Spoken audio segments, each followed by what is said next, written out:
आपल्याला प्रमुख वक्ता म्हणून लाभलेले आदरणीय रजनीशजी आंबेडकर भैया, की जे त्यांचा परिचय जर द्यायचा म्हटला तर ते यूपीचे आहेत, अति उच्च विद्याविभूषित आहेत.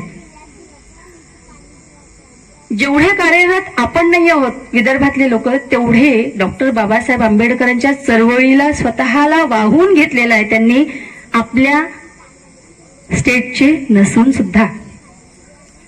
तुम्ही यांना कुठेही बघा, डॉक्टर बाबासाहेब आंबेडकरांच्या पुतळ्याजवळ बघा, कोणत्याही कुठेही कार्यक्रम असतील तर ते आपल्या घरावर तुळशीपत्र ठेवून चळवळीत सहभागी असतात. त्यांच्याकडून ही गोष्ट खूप काही शिकून जाते. आपल्याला शिकण्यासारखी ती गोष्ट आहे. आपल्याला म्हणजे मी तुम्हाला नाही म्हणत, मी मलाच म्हणते की मी साडी गाडी माडी यातच गुंतलेली आहे. माझं त्रिकोणी कुटुंब, मी, माझा नवरा आणि माझी मुलगी, मला याच्या पलीकडे काहीच दिसत नाही. मला असं वाटतं की 4 प्लॉट आणखीन वाढले पाहिजे, पूज्य भंते कारुणिकजी करत असतात, आणि म्हणून मला एवढं काही बोलता यायला लागलंय. तर जास्त वेळ न घेता आदरणीय रजनीशजी आंबेडकर भैया, खरंच त्यांचं काम खूप मोठं आहे. तुम्ही त्यांना कुठेही बघू शकता. असे आपल्या कार्यक्रमाला प्रमुख वक्ता म्हणून लाभलेले रजनीशजी आंबेडकर साहेब हे आपल्यासोबत आपल्याला मार्गदर्शन करतील अशी मी त्यांना विनंती करते.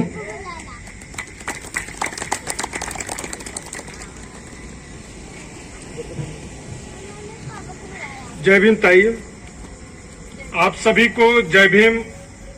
सम्मानित मंच पूज्य भंते जी को नमन करते हुए आज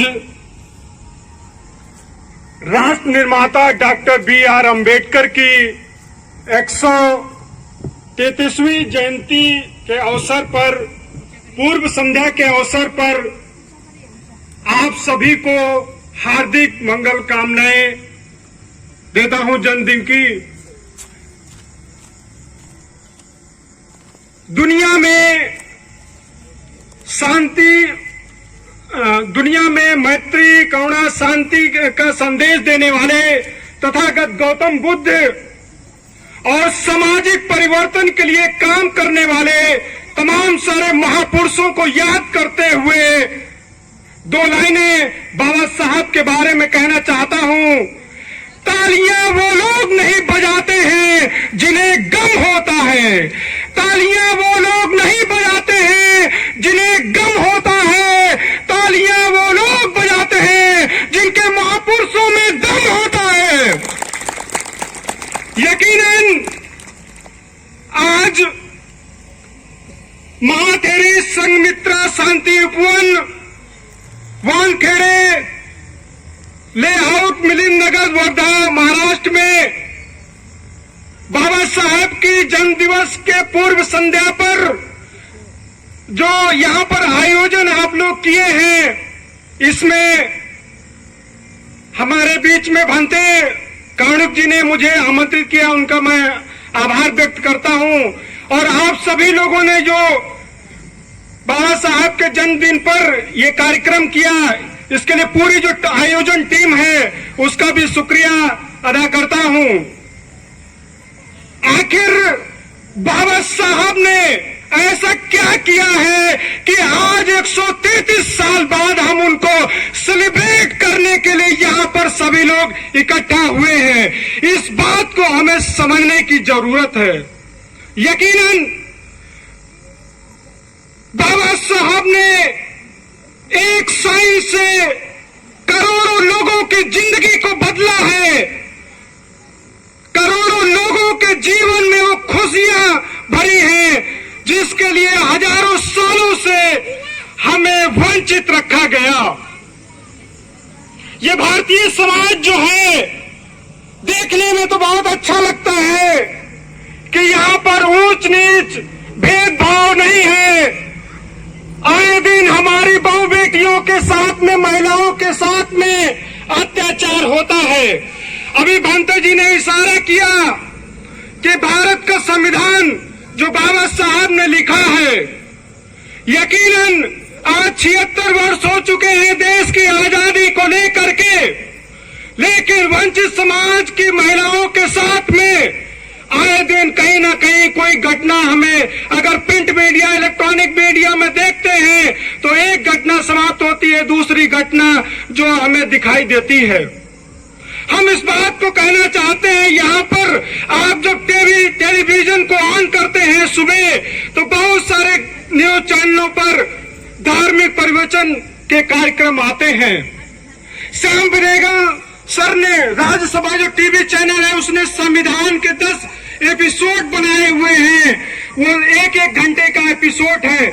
मेरा ये मानना है कि भारत सरकार और तमाम सारे जो इंडिपेंडेंट न्यूज चैनल हैं वो लोग अगर सुबह संविधान का एपिसोड को लोगों को दिखाएं तो देश की तमाम सारी समस्याओं को खत्म किया जा सकता है।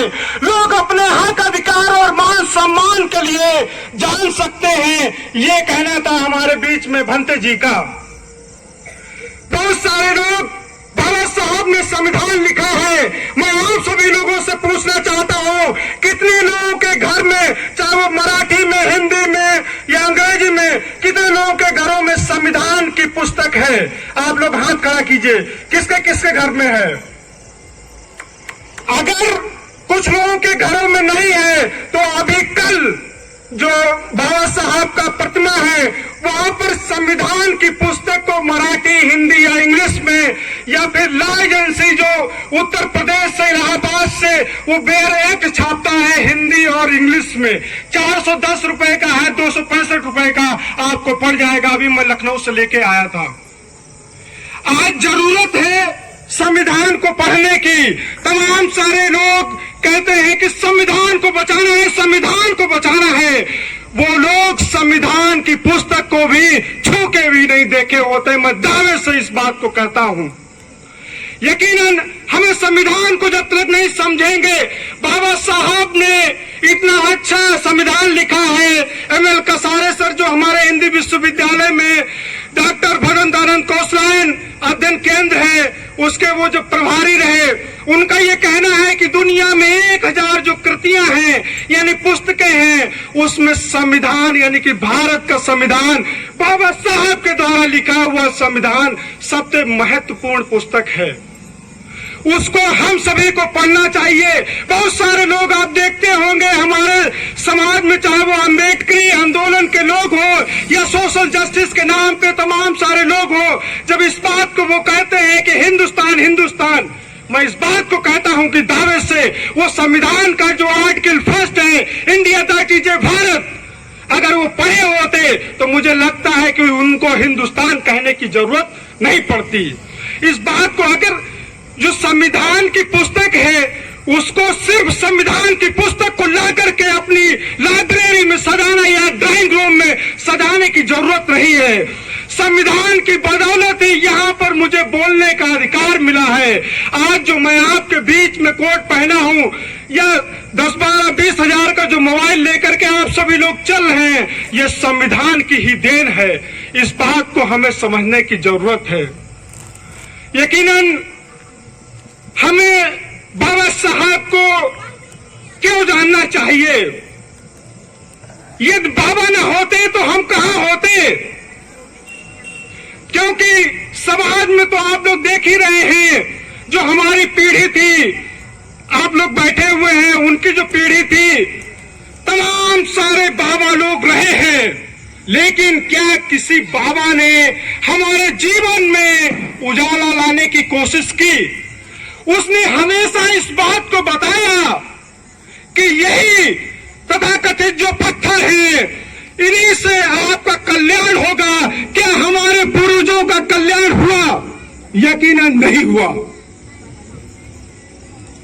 यदि हुआ होता तो प्राकृतिक जो संसाधन है समाज के भारत में, उसमें जो असमानता है वो आज हमें दिखाई नहीं देती।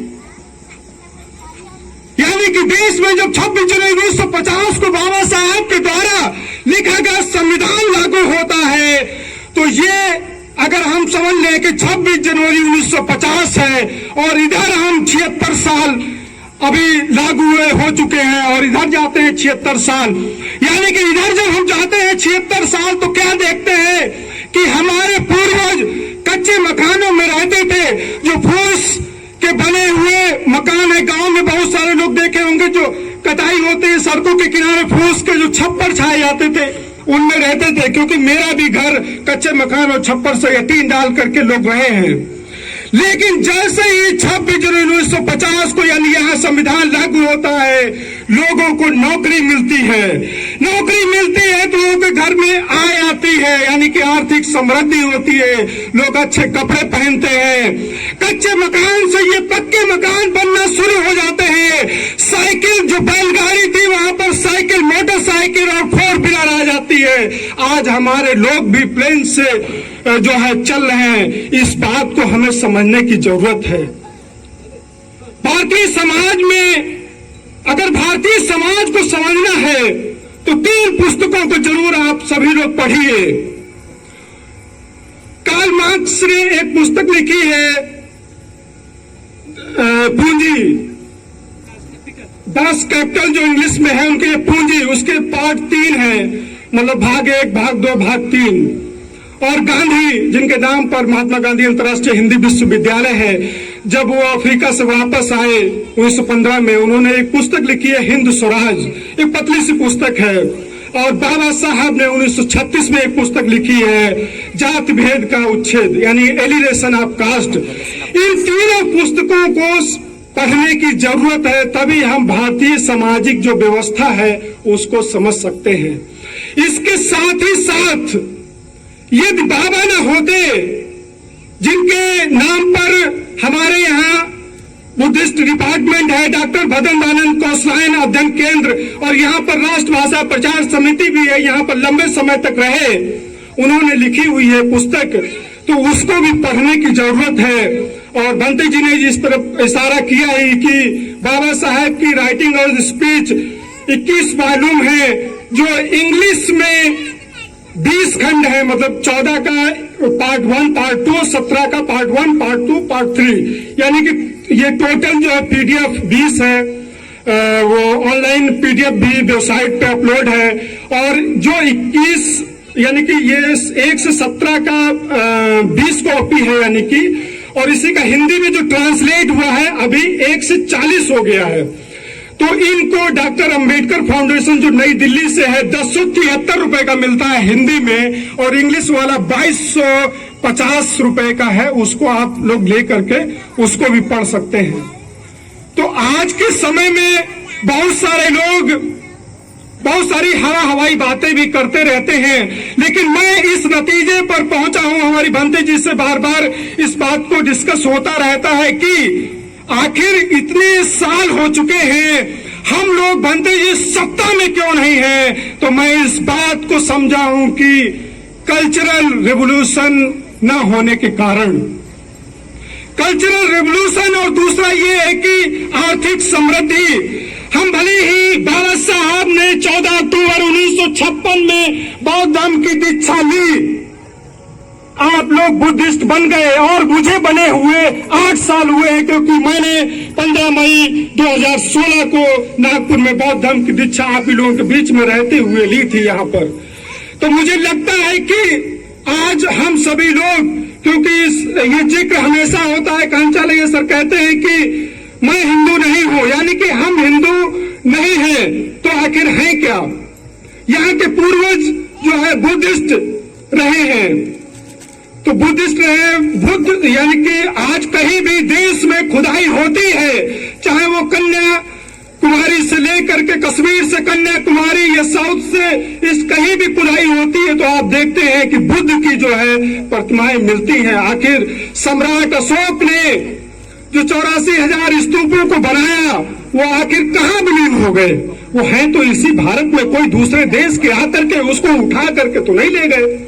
इस बात को हमें समझने की जरूरत है। आज बाबा साहेब की हम लोग पूर्व संध्या पर जयंती को सेलिब्रेट कर रहे हैं, विचारों को आदान प्रदान कर रहे हैं। बंते जी ने एक जो इशारा किया, इस पे मैं भी इस बात को सोचता हूं कि कोई लंबे समय से 10 साल से मुझे यहाँ वर्धा में हो चुके हैं कि हम जिनको बात ये कहना चाहते हैं, आखिर ये परिवर्तन कैसे होगा। आप सभी लोग एक अपनी आयु को जी चुके हैं, कुछ बच्चियां हमारे बीच में बैठी हुई हैं, लेकिन जिस तरफ इशारा कर रहे थे कि डीजे, आखिर बाबा साहब को हमें जश्न के बतौर मनाना है, लेकिन डीजे के नाम पर बहुत सारा हम लोग पैसा खर्च करते हैं और बहुत सारे लोग उसमें नशा मतलब नहीं करना चाहिए फिर भी करते हैं। तो इसके लिए बाबा साहब ने भी मना किया है और बुद्ध के तथागत गौतम बुद्ध के जो विचार हैं 358 का जो सिद्धांत है, तो मुझे लगता है उसको भी समझने की हमें जरूरत है।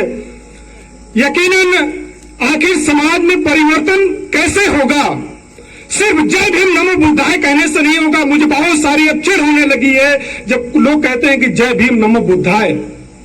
अरे आप बाबा साहब के, जिन्होंने लाखों करोड़ों लोगों के जीवन में खुशियां लाई, आप उन्हीं का नाम लेकर के जो है उनको जो है अपमानित करने का काम करते हैं।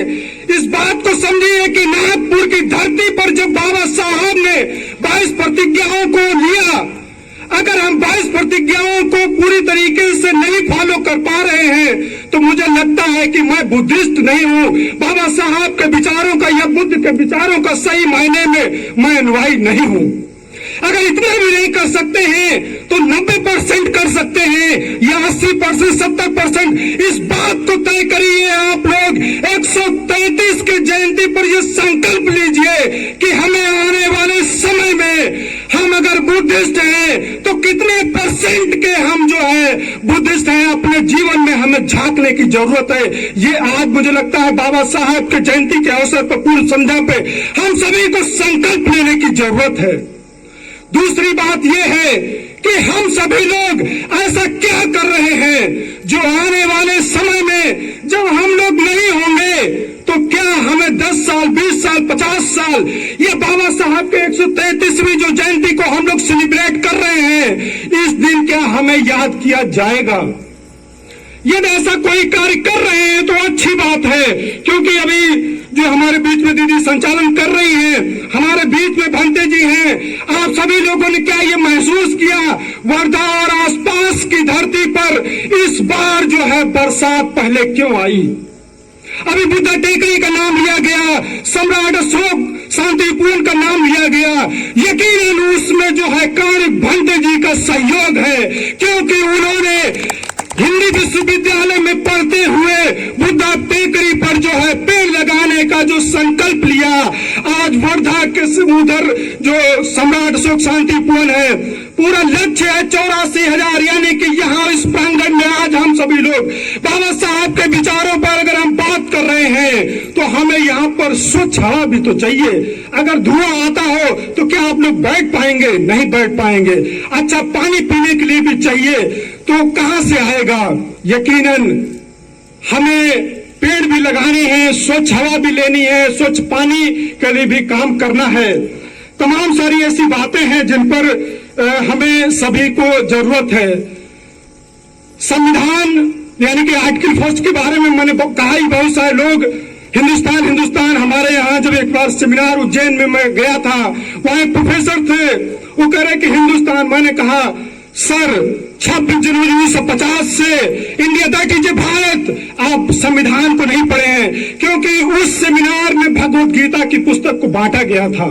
मैंने भी ली थी, हमारे रूम पे है, मुझे उसका कोई विरोध नहीं है, लेकिन वो प्रोफेसर होकर के उनको यही नहीं पता है हमारे देश का नाम क्या है।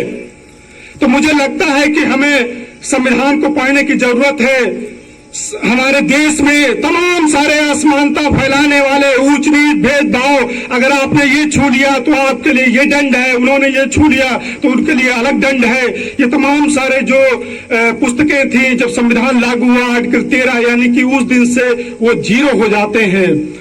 आर्टिकल 51H इस बात को कहता है कि हमारी जो शिक्षा पद्धति है, शिक्षा पद्धति कैसी होनी चाहिए? वो लॉजिकल और साइंटिफिक यानी वैज्ञानिक आधार पर होनी चाहिए। आज ये छोटे छोटे बच्चे हैं जो पढ़ने के लिए जाते हैं, अगर इनको पानी दिया जाए, अगर आधा गिलास पानी है, अगर उनसे पूछा जाए तो कि मैडम बहुत सारे लोगों की मम्मी लोग जानती होंगी, तो वो बताती हैं कि आधा पानी है यानी वाटर है, आधा यानी कि इसमें हवा यानी कि एयर है। तो ये साइंस, इस साइंस की बदौलत आज हम लोग कहाँ पहुंचे हैं। तो जो मेरा ये स्वयं का मानना है कि देश की तमाम सारी जो समस्याएं हैं, अगर देश का जो संविधान है उसका सिर्फ आर्टिकल 51H ही अगर लागू कर दिया जाए तो आधे से ज्यादा देश की समस्याएं हैं वो खत्म हो जाएंगी। क्योंकि बहुत सारे से एक जो लोग हैं, दबे कुचले लोग हैं, जो सक्षम है आर्थिक रूप से, हमें उसको खींच करके आगे लाने की जरूरत है। अगर सभी लोग पढ़े लिखे लोग, नौकरी पेशा लोगों से ही शादी करेंगे तो क्या हम बाबा साहब जो हमें सिद्धांत बताया है क्या उसको लागू कर रहे हैं? सिर्फ जय भीम नमो बुद्धाय से काम नहीं चलेगा। हमें यकीनन धरातल पे उतरने की जरूरत है कि जिस तरीके से भी संचालन करता इस बात को इशारा कर रही थी कि भंते कार्मिक धरातल पे काम कर रहे हैं। मुझे लगता है सम्राट अशोक शांतिपूर्ण से जब पेड़ लहराएंगे तो ये जो लेआउट है, वानखेड़े लेआउट में भी रहने वाले लोगों को भी वो हवा, स्वच्छ हवा मिलेगी। तो मुझे लगता है कि ये छोटे छोटे ऐसे कार्य हैं जिनको हमें करने की जरूरत है, क्योंकि ये बहुत बड़ी समस्या मैं महाराष्ट्र में खासकर देख रहा हूं। तो इस पे आप सभी लोग पुनर्विचार कीजिएगा, क्योंकि महाराष्ट्र में एक लंबी पीढ़ी को मैं देख रहा हूं। इस पर जल्द ही एक आर्टिकल भी मैं लेकर के आऊंगा, क्योंकि कई मैरिज ग्रुप में भी मैंने बहुत ही लोगों को डांटा था, दिन रात आप लोग जय भीम करते हैं, उस पर फॉलो नहीं कर रहे हैं, क्योंकि आप लोग गैप पैदा करने जा रहे हैं। 35 साल 40 साल हो चुका है कि नई पीढ़ी कब सर्जन करेंगे। तो ऐसी बहुत सारी बातें हैं, तो मुझे लगता है जिन पर विचार मंथन करने की जरूरत है। और अंत में एक अपील करना चाहूंगा कि कल बाबा साहब की 133वीं जयंती को देश ही नहीं पूरी दुनिया के जितने भी देश हैं, बाबा साहब की छोटे से लेकर बड़े स्तर पर बाबा साहब की जयंती को सभी लोग सेलिब्रेट करेंगे।